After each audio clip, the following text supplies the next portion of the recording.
o início de tudo. Segundo a ciência atual, a grande explosão cósmica, o Big Bang.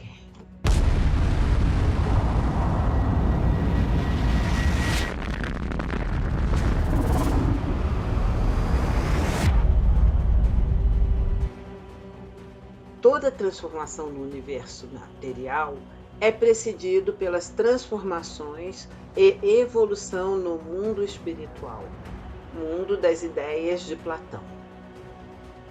Não conhecemos o início e nem sabemos se houve algum, mas como precisamos falar de um começo, vamos falar neste vídeo do começo das leis. Este vídeo é sobre as leis divinas ou leis universais. Sejam todos bem-vindos. Este é mais um vídeo do canal José do Carmo Roila e do projeto Humanos Cidadãos do Cosmo. Aproveitem o vídeo.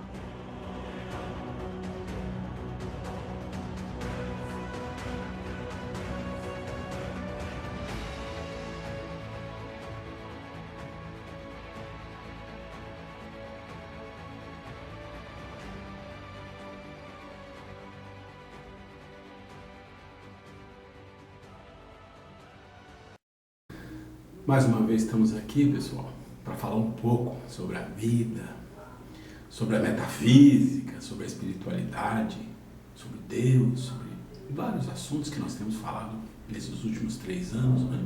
Bastante coisas. E hoje vamos falar de um assunto extremamente importante. Vamos falar das leis, as leis divinas, as leis universais. Quando nós falamos de lei, nós pensamos na justiça, pensamos em Constituição, que está muito falado ultimamente, pensamos em códigos, leis civis, leis tributárias. Tem quantidades imensas de leis, livros e mais livros, né, sobre leis. Mas vamos refletir um pouco aqui. Quando a gente escreve muito, significa que nós estamos extremamente preocupados que as pessoas não vão compreender, não vão cumprir, vamos ter que pegar em todos os detalhes, em todos os pontos, não podemos deixar escapar nada. Essas, em geral, são as leis dos homens, aquelas leis que vão a cada dia aumentando, aumenta um artigo, aumenta isso, aumenta aquilo, aumenta um código, e vai, como parece que não tem fim, parece que nunca cobre tudo, sempre aparece uma coisa nova. E elas têm uma estrutura, em geral as leis têm uma estrutura. Você tem uma lei magna, que é a Constituição, depois você tem outras leis, outra lei, norma, procedimento e vai. E as leis divinas, as leis universais, se nós podemos dizer assim, elas têm uma estrutura também. Elas não estão escritas em papel, elas nem estão escritas. Elas, na verdade, são traduzidas pelos sábios, pelos grandes espíritos que trouxeram, na sua missão, informações que cabiam a nós saber, porque muitas coisas não nos cabem ainda no nosso nível evolutivo primário que nós estamos. Mas as leis divinas têm uma estrutura também, e elas são escritas em forma de vibração, né? Tudo que é divino é em forma de vibração, de poder. E nós viemos falando nos vídeos anteriores, para quem viu a série anterior que nós produzimos, que fala muito sobre isso, nós falamos do amor como aquele grande construtor universal, o maior poder do universo. E explicamos por que nós consideramos isso. Está tudo lá nos vídeos passados, na última série que nós fizemos, da vibração primordial aos sentimentos. Está tudo explicado lá. Então o amor seria assim, a primeira lei, apenas uma palavra, amor. Não precisa mais que isso. Algum dia nós vamos alcançar isso, e basta isso para tudo funcionar. Paulo fala isso muito, né? Você pode ter tudo, pode ter as leis, pode ter as profecias, pode ter caridade, pode doar seu corpo, tudo para os pobres, pode fazer tudo, tudo. Mas se não tiver amor, e ele ainda fala mais, tudo passará. As leis, os profetas, a ciência, tudo passará. ficará o quê? O amor. Então o amor é aquele que constrói a vida, constrói o universo e constrói a Constituição Divina. Né? A Constituição Divina. E a Constituição Divina é criada, mas abaixo dela vem algumas leis. Porque para nós compreendermos o amor é impossível, como um construtor, como um resgatador dos seres. Nós não compreendemos, só teoricamente. As potências divinas que vêm logo abaixo do amor, que é uma densificação, também é difícil para nós compreendermos. Então nós vamos compreendendo o que vem mais abaixo, mais abaixo, mais abaixo. E esse mais abaixo, foi nos dado informações por vários grandes sábios, vários grandes missionários que estiveram aqui. Nós vamos citar alguns, deve ter outros, mas não importa. Por exemplo, um bem antigo, vamos dizer assim, Hermes Trismegisto, no Egito, fala-se 1500, 2000, 3000, 4000 anos, não se tem, né, uma data correta, mas Hermes Trismegisto tem as 7 leis herméticas, 7 leis que explicam todo o funcionamento do universo. Isso é muito interessante, né? Existem vários vídeos na internet que falam disso, né? Filosóficos muito importantes. Nós não vamos aqui citar, explicar, nós vamos falar de uma outra coisa. Nós vamos falar do nível acima. E nós temos também Zoroastro ou Zaratustra, há mais ou menos 2.000, 2.500 anos atrás, que também tinha códigos de conduta da sociedade, tinha códigos de julgamento, tinha códigos de condenação, de uma maneira de coordenar uma sociedade mais justa, né? E tinha muitas coisas interessantes que ele falava. Temos Moisés, né? Esse é muito conhecido, que começa falando de Deus e depois vem falando das leis relacionadas a quê? Às nossas coisas do dia a dia, roubar, matar, guardar o sábado, aquela coisa toda. Então a gente vai vendo que os níveis da lei vão descendo, a nossa visão, a nossa compreensão de vida, que ainda é muito palpável, que é muito física, né? Muito de miúdo. Buda, Siddhartha Gautama, né? Siddhartha Gautama, o caminho reto, e todo o envolvimento desse caminho reto nas explicações das suas 7, né, leis, dos seus códigos, da sua maneira de viver, da sua bondade, nos trouxe também informações valiosas como viver. Como viver. Porque necessariamente o missionário não precisa falar, isso é uma lei. Não, como viver. E também nós tivemos quem? Platão, a República, a Justiça, né? Falando sobre várias coisas relacionadas a Deus, o princípio, né, inteligente, ou o plano das ideias, falando de bondade, de fraternidade, de como viver, e outros mais. E chegamos então até Jesus. E Jesus veio e nos falou de muitas coisas e mostrou como o ser deve viver, como é a vida, como nós devemos viver corretamente e ganhar coisas que nós queremos tanto, como a felicidade, a paz, a harmonia, a fraternidade, e a gente não consegue. Há milhares de anos a gente luta, fala disso e não consegue nada, porque a gente está batendo no lugar errado. E é Jesus que fala do amor, né? Amar ao próximo como a si mesmo, amar a Deus, e fala, todas as leis e os profetas estão aí. Ou seja, essa é a grande lei.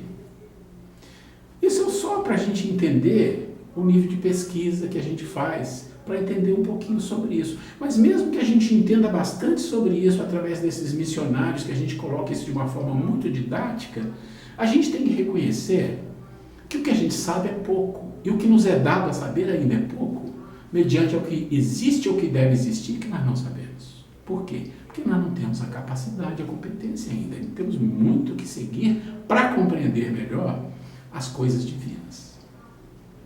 Mas hoje nós vamos falar de uma coisa interessante, que é a Constituição Divina, as potências divinas, né? Então, como eu disse, o amor, ele é de expressão divina, do próprio Deus, mas ele tem que se densificar.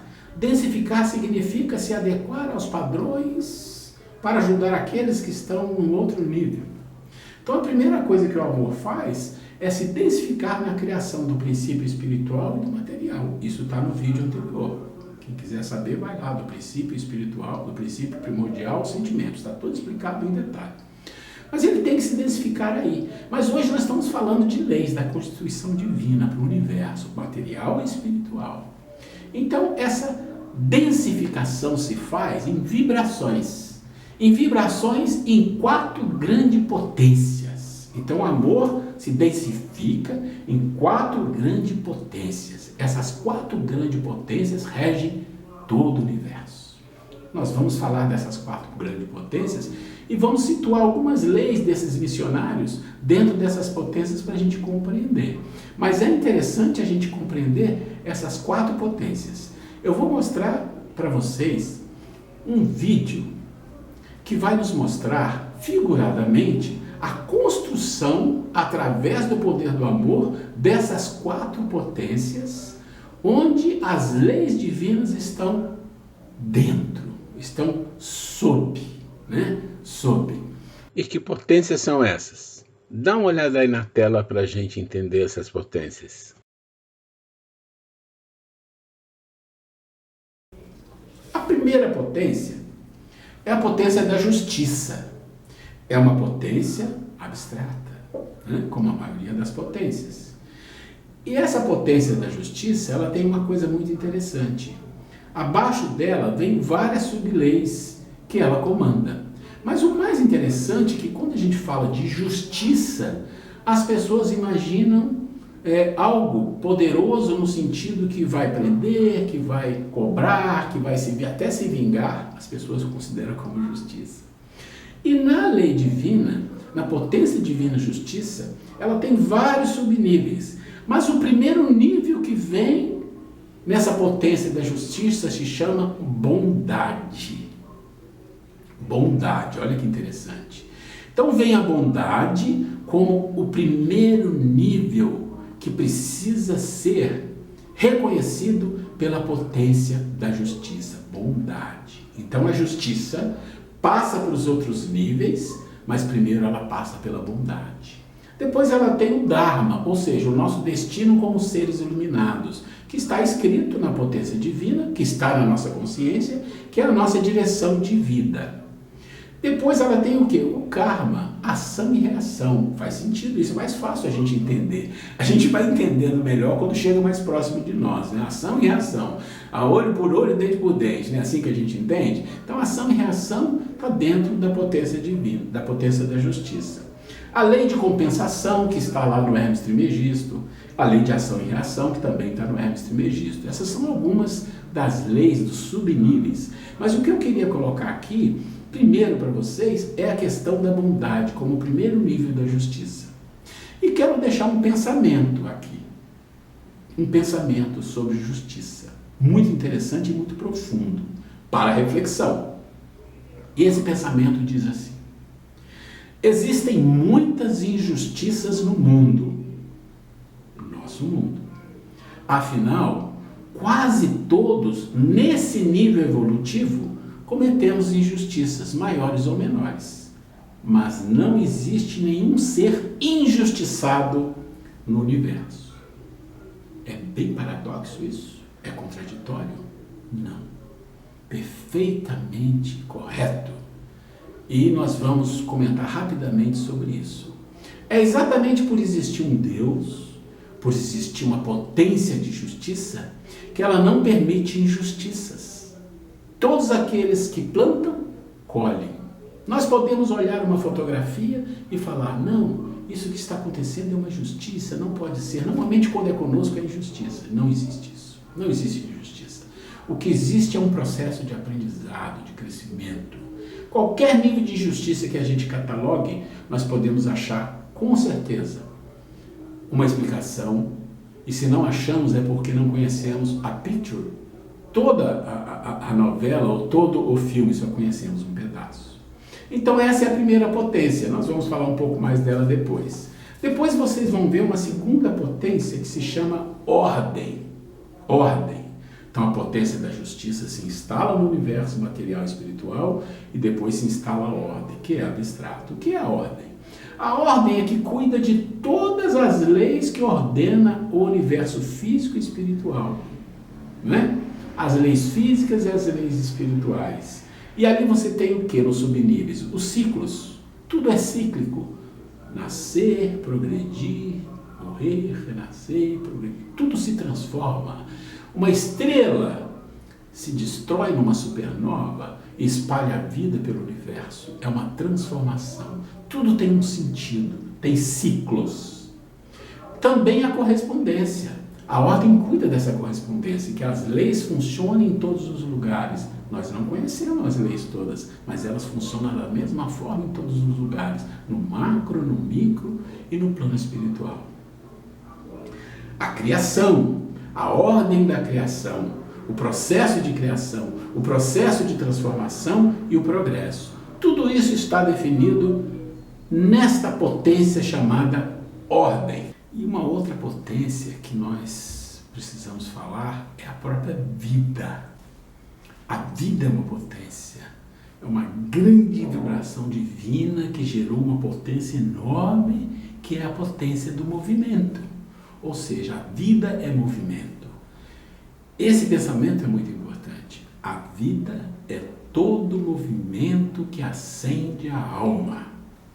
Esse pensamento significa que tudo que existe na vida espiritual e material existe em função de se movimentar em direção a um crescimento, a uma iluminação.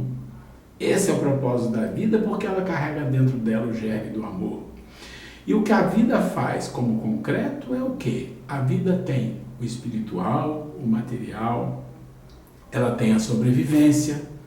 A vida tem a sobrevivência, ou seja, todos os sobreviventes do reino mineral, vegetal, animal, racional, é uma lei. Ela carrega essa lei de sobrevivência, bem um nível mais abaixo. Mas ela tem também uma lei que chama de ritmo, do Hermes Trismegisto, a lei de ritmo ou do pêndulo. É aquele momento em que a vida conversa conosco. E nós já falamos disso, sobre a dança da vida, num outro vídeo que nós vamos colocar na descrição. Como é que a vida fala conosco? Tem uma maneira que ela fala. Como é que a gente compreende? Como é que a gente responde? O nosso processo de evolução depende desse diálogo, dessa dança da vida.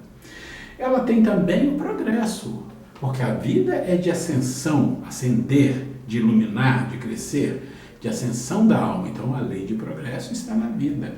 E a vibração, a própria vibração física e espiritual.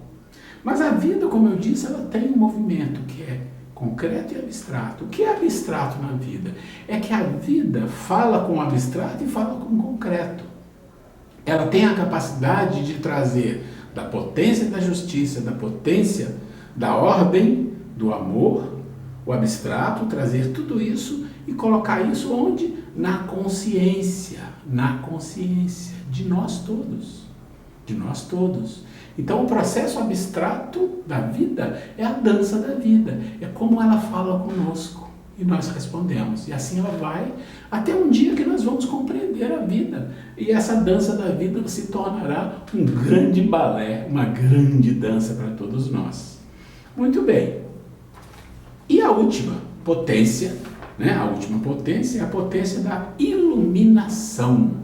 E o que é a potência da iluminação? A potência da iluminação é aquilo que compete a nós, o nosso propósito, porque Deus criou a potência da justiça e as subleis, criou a potência da ordem, criou a potência da vida. Os espíritos perfeitos, iluminados que trabalham com Deus, cuidam de todo esse processo. E o que nos compete? No nosso nível, a iluminação. Nosso propósito é nos iluminar. Então existe uma potência de iluminação. Lá na criação, princípio espiritual se junta ao princípio material. Nós vimos isso no vídeo da vibração primordial ao sentimento, os 5 vídeos da série, logo atrás desse vídeo que nós passamos aqui, vai estar na descrição, explicamos isso em detalhes. Mas a iluminação é quando nós conquistamos a felicidade, a paz, a harmonia, as virtudes. Quando nós conquistamos a perfeição, isso é a iluminação.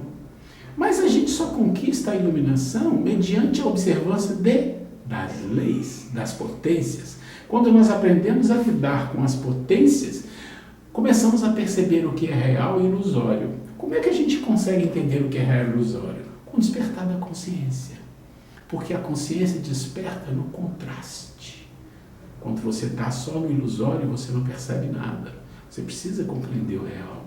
Nesse contraste, a sua consciência desperta.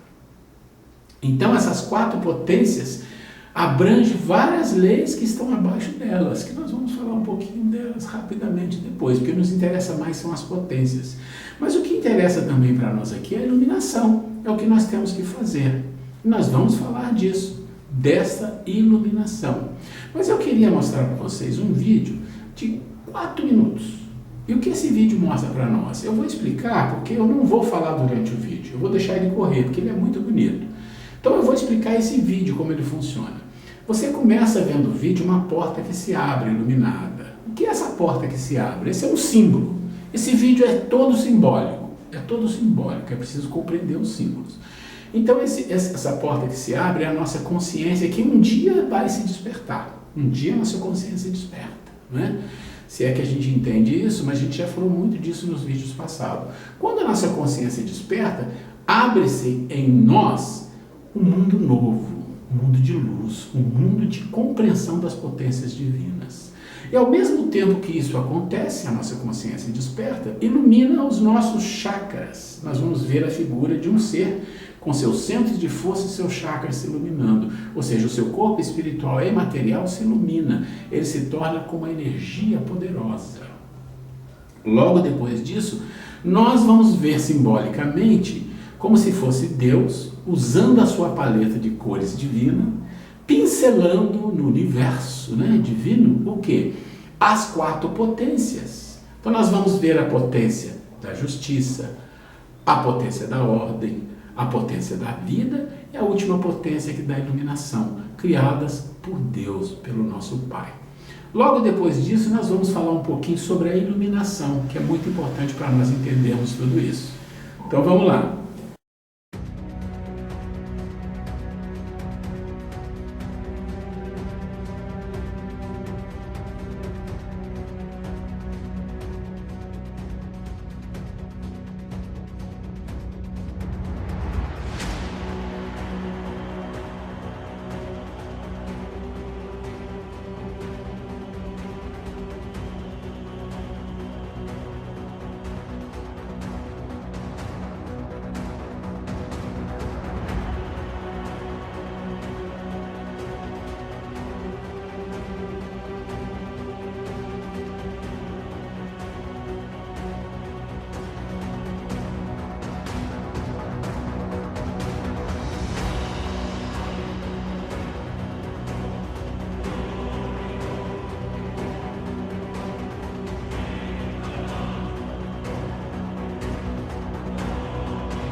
Então, aí nessa transparência, vocês têm o amor como o grande poder do universo, o poder absoluto, né? O poder absoluto do universo.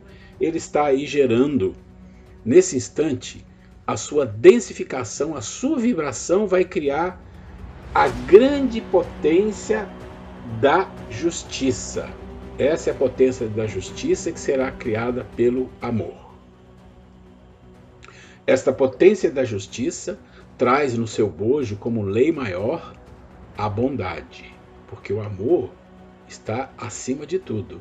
Então, através da bondade, a potência da justiça vai gerar o que no universo? Vai gerar o aprendizado. Todo o aprendizado que nós fizermos, material e espiritual, será gerado pela potência da justiça. Logo depois, o amor também gera a potência da ordem.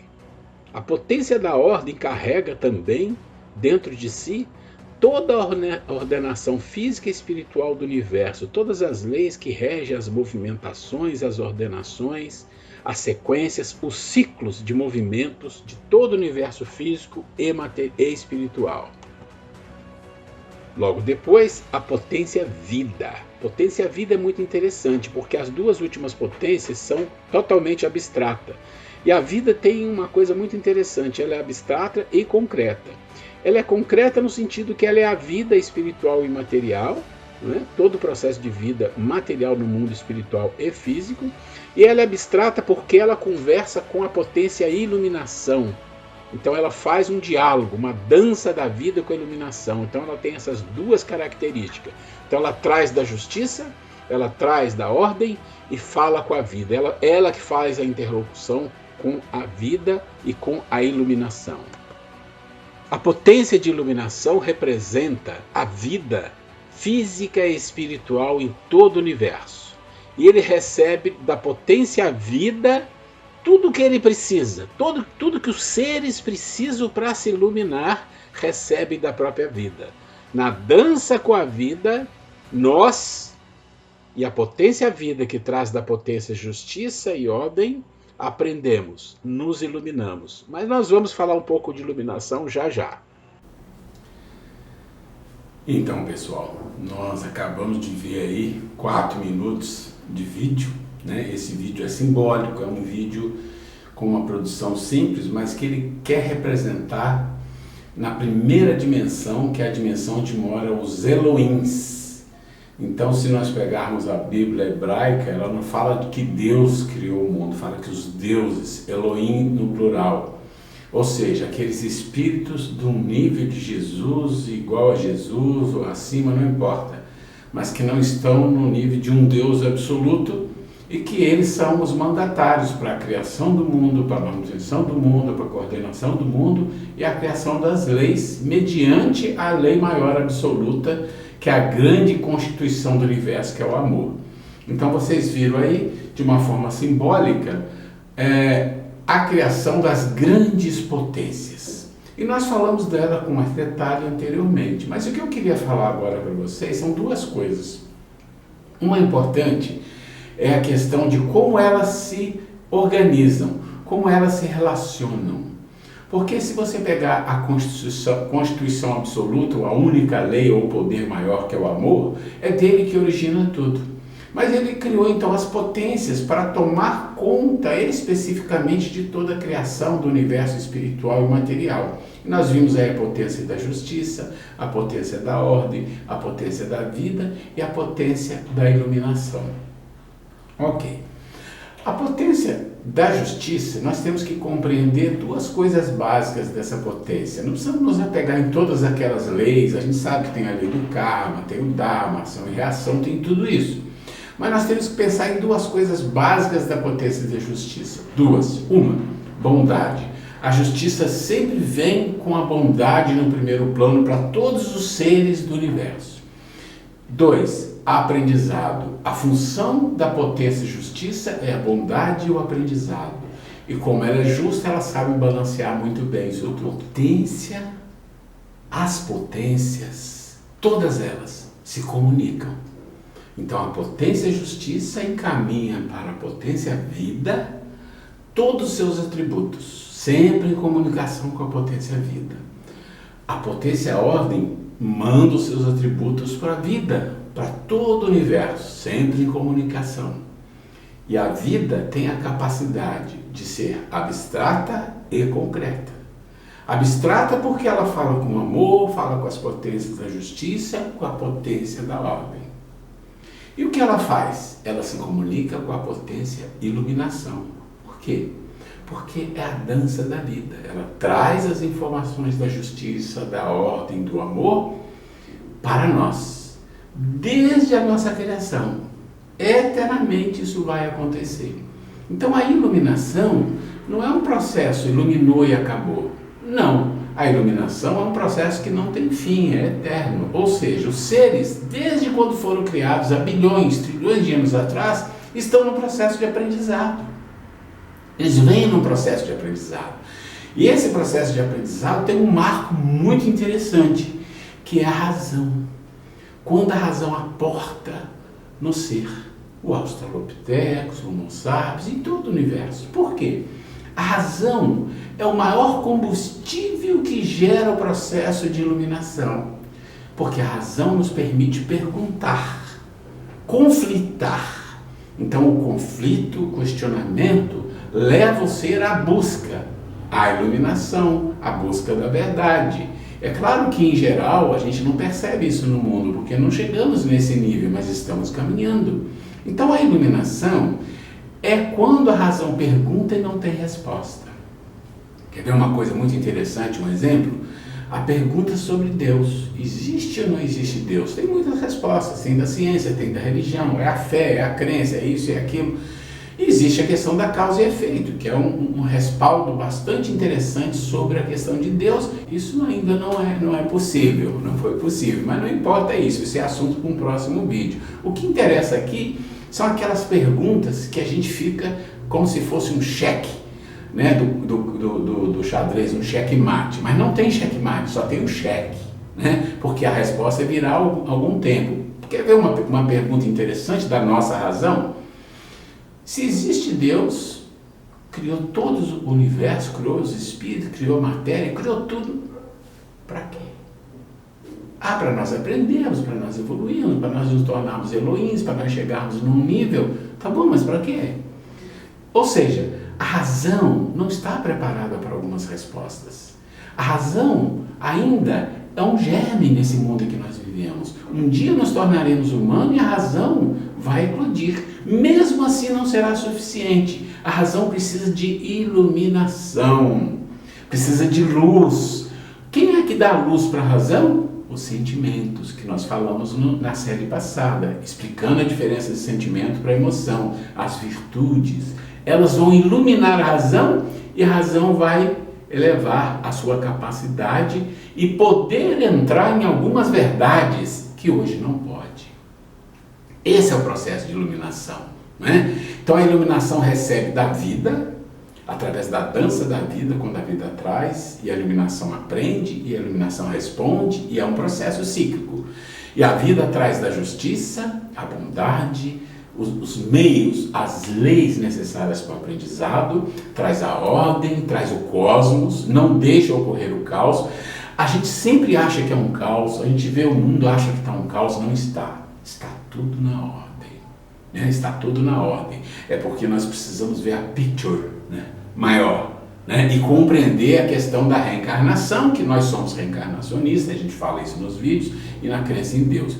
Com essas duas bases, a gente tem uma capacidade de entender melhor a vida, né? Por mais que a gente estude, se nós não temos essa base, a gente esbarra em alguns muros muito rígidos e a gente não consegue transpor, né? Então a iluminação é exatamente a nossa parte, porque o amor, a justiça, a ordem e a vida, responsabilidade divina. E a iluminação, a potência e a iluminação, nossa. Esse é o nosso papel. E todos esses processos, todas essas potências só foram criadas, engendradas por uma razão, para a iluminação, ou seja, para nós, seres que vamos aprender, nos tornarmos Elohims, né? Ou seja, deuses, trabalhando direto com o divino, num processo de criação eterno do universo e manutenção do processo das leis das potências. Essa é a relação que eu queria falar com vocês sobre a questão das leis. Mas nós vamos dar um exemplo prático sobre iluminação muito interessante, que não vai ser sou eu que vou falar, é uma outra pessoa que tem uma historinha muito legal para vocês. Vamos ver aí. É importante observar, antes da apresentação do processo da iluminação, a senda da iluminação dos seres vivos, principalmente nós humanos, em 3 atos. Então nós temos o primeiro ato, que é o conflito, o segundo, que é a jornada rumo à paz e à felicidade, e o terceiro é o encontro com a iluminação. Esses passos ou esses atos são comuns a todos os seres humanos. E o que nós vamos ver logo em seguida é um exemplo de um ser humano que viveu aqui no planeta e como os outros, vários outros, passam exatamente por esses 3 atos. É muito importante compreender esses atos. Uma coisa importante é que esses atos fazem parte da vida de todos os seres humanos que já criaram o conflito. Porque a maioria dos seres humanos desse planeta não entraram nem mesmo no primeiro ato, que é o conflito. E nós vamos compreender isso. Olá pessoal, mais uma vez estamos aqui e hoje, dando continuidade ao nosso vídeo, nós vamos falar sobre o poder, a potência da iluminação do ser. E para falar sobre isso, nós iremos trazer como exemplo um dos grandes espíritos que passou por nós, que exemplifica muito bem essa trajetória de iluminação do ser humano. Vamos falar brevemente sobre a história de Saulo de Tarso, que o nosso Paulo de Tarso, apóstolo de Jesus, que posteriormente ele mudou o nome de Saulo para Paulo. E quem foi Paulo? Paulo foi, vamos fazer um breve histórico da vida dele. Ele é uma criança que nasceu num lar abastado, de uma família nobre, os pais amorosos, generosos, uma irmã também muito amável, uma família estruturada. E Paulo, desde criança, ele obteve os melhores instrutores, os melhores professores, que eram os filósofos, os mais sábios e importantes filósofos da época, que foram seus instrutores, seus professores. Paulo sempre demonstrou uma inteligência ímpar e assim sempre absorveu muito bem todos os seus estudos, né? E foi crescendo um jovem, se destacando com a sua inteligência, com a sua beleza, com a sua integridade moral, que era muito dedicado, muito fiel cumpridor de todas as leis.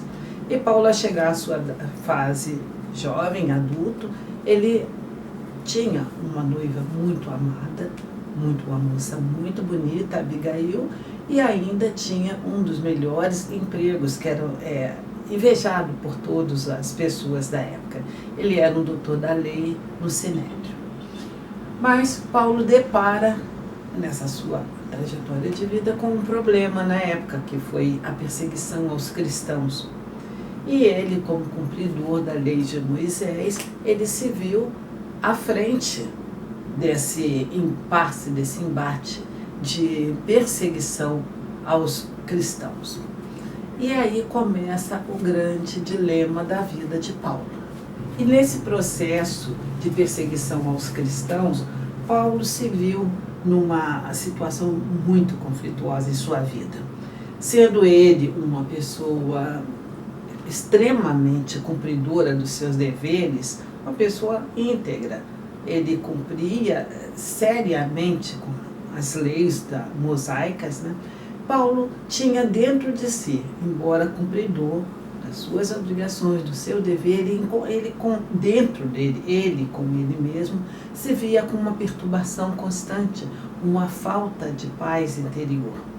Ele mesmo se questionava, porque se ele tinha tudo que um jovem poderia querer na vida, e essa falta de paz, essa uma angústia até interna, o perturbava muito. E ele, com seus conflitos, esbarrando em vários conflitos, começou a questionar isso. Ele almejava isso, cumprir o seu dever e ter paz consciente de que estava fazendo aquilo que era certo. E nesse conflito que Paulo vivia, ele mesmo não entendia, porque quando ele fazia uma autoanálise, ele se via uma pessoa que tinha tudo, uma família estruturada, conforme falamos, tinha tudo. Mas ele se via, né, com essa angústia, esse conflito interior, essa falta de paz. E, por ironia do destino, no caso de Paulo, aonde ele observava essa paz que ele tanto almejava, ele percebia isso, que gerava até nele uma certa falta de entendimento, vamos dizer, uma certa inveja. Ele percebia justamente em quem? Naqueles que ele tanto perseguia. Naqueles seguidores de Jesus, o Nazareno, né? Ele encontrava, ele percebia nessas pessoas que eram perseguidas, mandadas à morte, eram açoitadas, humilhadas, vilipendiadas, e mesmo assim essas pessoas mantinham um semblante de paz, uma tranquilidade que ele invejava, ele não entendia como aquelas pessoas sem cultura, pobres, e com todos, sofrendo todos esses tipos de agressões, e mesmo assim mantinham uma serenidade, uma tranquilidade. E esse conflito que Paulo trazia dentro de si fazia com que ele percebesse que ele precisava de algo a mais. Algo que trouxesse paz, que trouxesse a ele essa convicção de que ele estava no caminho certo, que estava num processo de crescimento espiritual. Como se ele estivesse em busca de algo que lhe trouxesse paz, que completasse esse círculo, essa fase da vida dele tão importante. Cumpridor, doutor da lei, cumpridor das leis, e que um homem que se julgava justo, mas que ele percebia que faltava algo, que o completasse, que fizesse com que ele se sentisse uma pessoa mais humana, mais merecedora de tudo aquilo que ele tinha. E esse conflito que Paulo vivia estava prestes a ter um fim. Diante de tantos acontecimentos na vida de Paulo, que eu sugiro que quem não conhece, que procure ler o livro Paulo e Estevão, uma psicografia de Chico Xavier através do Emmanuel, que relata todos esses detalhes. Enfim, Paulo, ele na sua ânsia de perseguição aos cristãos, vai até Damasco em busca de um grande, que ele tinha como um grande inimigo, Ananias. Ele vai em busca de Ananias para persegui-lo e até matá-lo. Só que ele não contava que nesse caminho que ele estava trilhando até Damasco, ele acompanhado com 2 escravos dele, ele o tempo inteiro ele ia pensando no Nazareno, em Jesus, ele falando por que esse Nazareno sempre atravessava o caminho dele, em que ele estava justamente indo e mais uma vez numa perseguição aos cristãos, seguidores de Jesus. E nesse constante, esse pensamento até obsessivo que Paulo tinha de perseguição, tudo em nome. Lembramos que ele fazia tudo em nome da lei que ele julgava ser a certa. Mas essa mesma lei que ele vivia em conflito, que não trazia uma paz que ele tanto almejava. E nesse caminho para Damasco, eis que Paulo, de repente, ele naqueles momentos, pensando na perseguição que ele ia fazer a Jesus, aparece uma luz para ele e desce dos céus. Jesus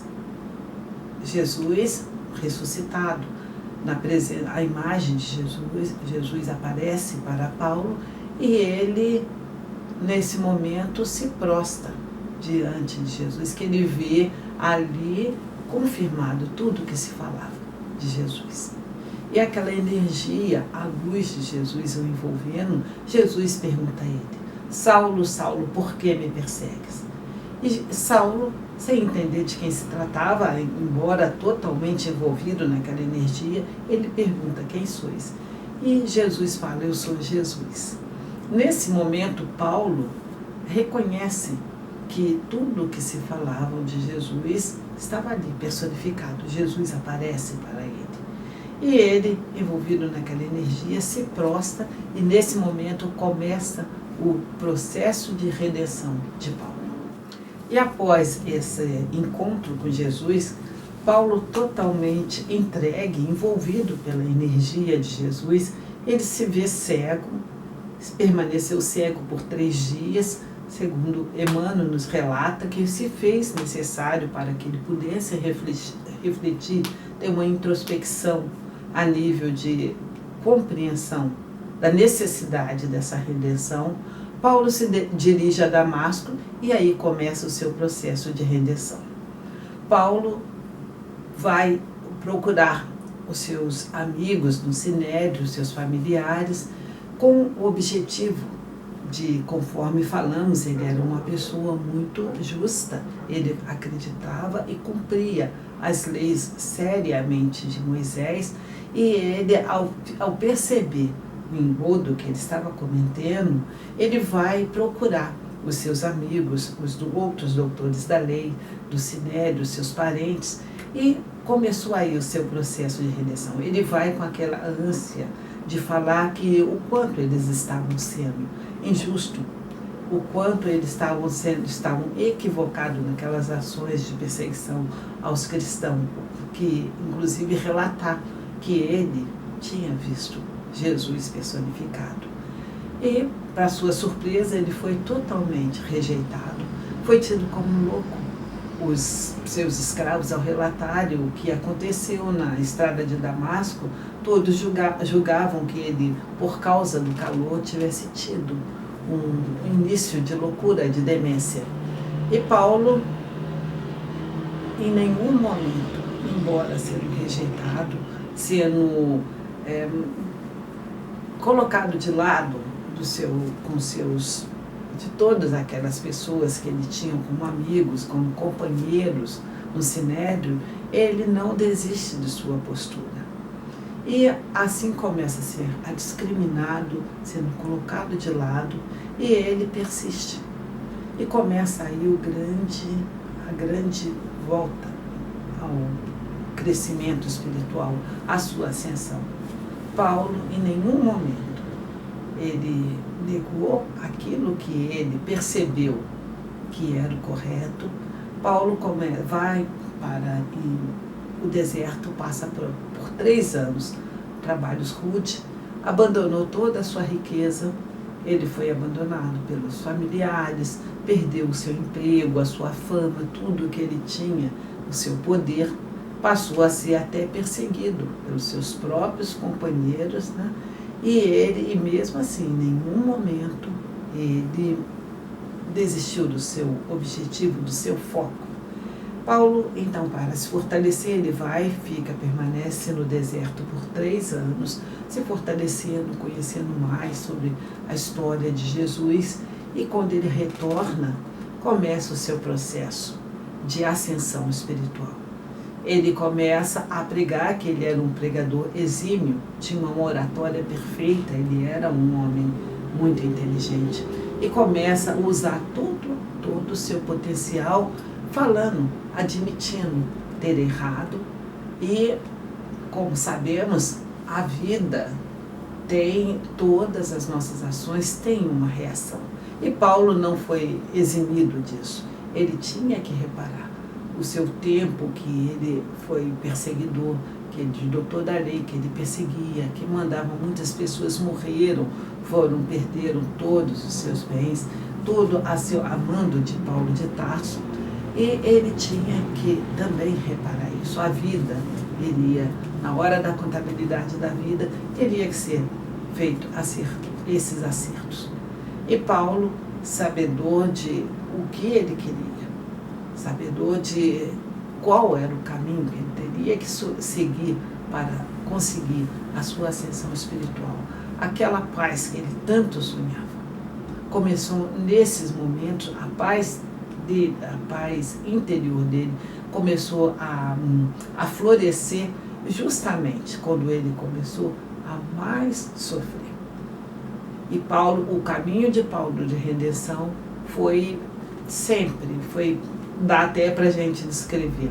Ele chegava em uma determinada cidade, fundava uma igreja, pregava sobre as verdades de Jesus, admitia as suas falhas, nunca negou. Ele nunca negou dos erros dele, ele nunca se omitiu de que tinha, né, feito coisas erradas, e igualmente com a mesma força ele reparou todos os seus erros. E Paulo então chegava na cidade, pregava, fundava um templo, uma igreja, era preso, açoitado, era humilhado e mandado expulso da cidade. Isso não o intimidava. Ele ia para outra cidade e repetia sempre as mesmas ações. Ele pregava, fundava uma igreja e era açoitado, preso, humilhado, mandado expulso. E assim foi a vida de Paulo. Uma vida de dedicação, de comprometimento com a verdade. A partir do momento que o seu encontro com Cristo, ele se coloca firmemente. Assim como ele era cumpridor das leis de Moisés, ele foi o apóstolo de Jesus. Aquele que Jesus usou para que, com todo o seu potencial intelectual, de oratória, para que divulgasse o seu evangelho. E Paulo, na sua trajetória, ele vai de cidade em cidade até ficar muito velho, muito doente. Enfim, Paulo chega a Roma, que era o destino, o grande objetivo dele, de chegar a Roma. E chegando em Roma, eles deparam justamente no Império de Nero, aonde que nós sabemos, conta a história, que Nero, um imperador totalmente desequilibrado, coloca fogo em Roma e joga as culpas nos cristãos. De uma maneira covarde, ele induz ao povo que foram os cristãos que botaram fogo em Roma. E com isso, a perseguição aos cristãos fica mais acirrada. Consequentemente, Paulo de Tarso foi preso, que ele é um líder, tido como líder, né? E a diversão do Nero era, a cada ciclo, de tempo em tempo, promovia uma festa, pegava os cristãos, botavam no circo lá para os leões comerem, ou eram crucificados, eram mortos em público. Enfim, com todas essas atrocidades, e Paulo cada vez mais, cada sofrimento, cada humilhação que ele passava, era onde ele se fortalecia mais. Sendo o auge, Emmanuel nos conta que o ápice que Paulo encontrou a sua paz foi exatamente no momento que ele estava levando 39 açoitadas. Ele, como se desprendesse do seu corpo físico, ele percebe a paz dentro dele. Embora todo o sofrimento físico, ele tinha aquela paz que ele tanto sonhava, porque ele estava convicto, certo, de que ele estava cumprindo o que era certo, o seu dever. E Paulo, após esses momentos, todas essas cidades que ele passou, já na idade avançada, em Roma, chega um dia que Nero decide que seria o fim de Paulo, manda decapitá-lo.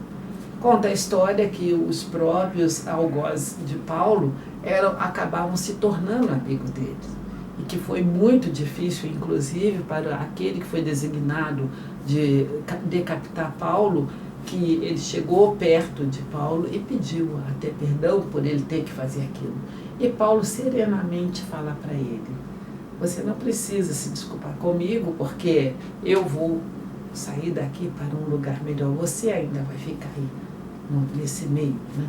E Paulo consola o seu algoz, falando: faça o seu trabalho. O interessante de colocar é que nesse período que Paulo estava preso em Roma, o comandante do local que ele estava preso era como se fosse uma cidade que Paulo ficou recluso. O comandante desse local, dessa prisão onde Paulo estava, tornou-se amigo de Paulo. e vivia passeando com ele pelos arredores, até levava ele até a casa dele. Gostava muito de conversar com Paulo, e Paulo sabia que ele ia ser decapitado, e esse comandante também sabia que ele queria ser o mandatário desse episódio. E mesmo assim, Paulo tinha uma harmonia com esse comandante, chegando ao ponto que após a sua decapitação, Paulo retirado espiritualmente. Emmanuel nos conta que nos primeiros momentos da dor física, desse processo, Paulo é retirado e é levado para o plano espiritual, onde ele encontra vários espíritos, amigos, que ao longo da sua vida, o rastro que Paulo deixa de tanto amor, e que vários amigos vêm saudá-los, vêm recepcioná-los nesse momento. Inclusive, muitas daquelas pessoas que ele tinha mandado matar, estavam ali recebendo. E ele percebe que nesse momento que ele tinha cumprido a sua redenção.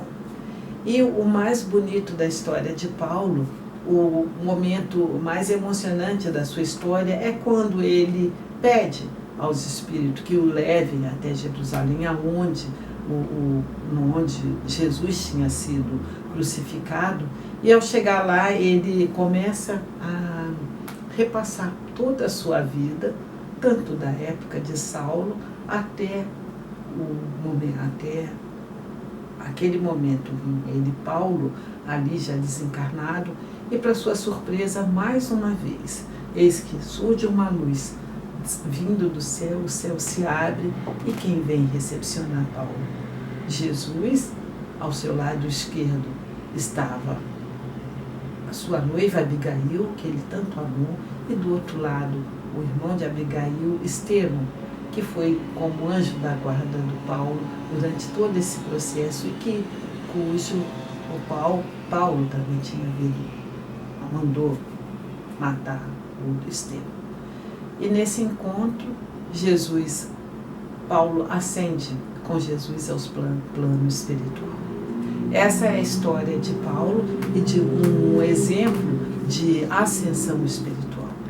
E esse momento de Paulo com Jesus, com Abigail e Estevão, é um momento de iluminação de Paulo, de ascensão espiritual, onde Paulo ascende ao plano maior, levado nos braços de Jesus.